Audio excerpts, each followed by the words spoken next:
একটা গভীর সবুজ জঙ্গলে থাকতো এক বিশাল সিংহ। সে ছিল জঙ্গলের রাজা, সবাই তাকে ভয় পেত। তার গর্জনে কেঁপে উঠত পুরো বন। ঘর! একদিন দুপুরে সিংহ গাছের নিচে শুয়ে ঘুমাচ্ছিল।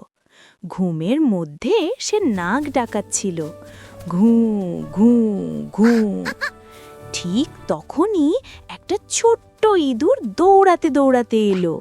সে খুব চঞ্চল, এদিক ওদিক ছুটে বেড়ায়।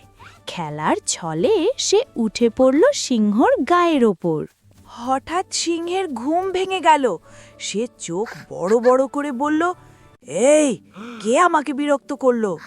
সিংহ তার বিশাল থাবা দিয়ে ইঁদুরটাকে ধরে ফেলল। ইঁদুরটা ভয় পেয়ে কাঁপতে লাগলো। সে বলল, মহারাজ সিংহ, দয়া করে আমাকে ছেড়ে দিন। আমি ছোট, ভুল করেছি।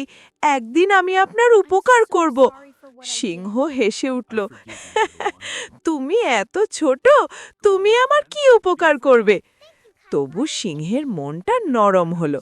সে ইঁদুরটাকে ছেড়ে দিয়ে বলল, যাও, আর সাবধানে থেকো।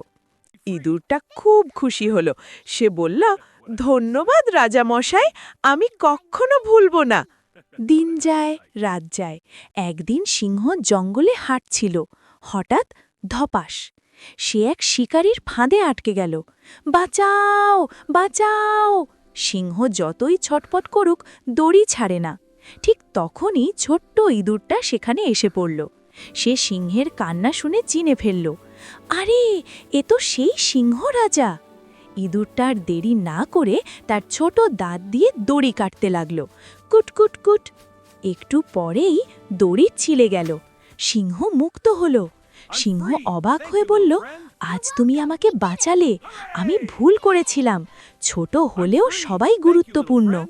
ইঁদুর মুচকি হেসে বলল, দয়া করলে দয়া ফেরত আসে।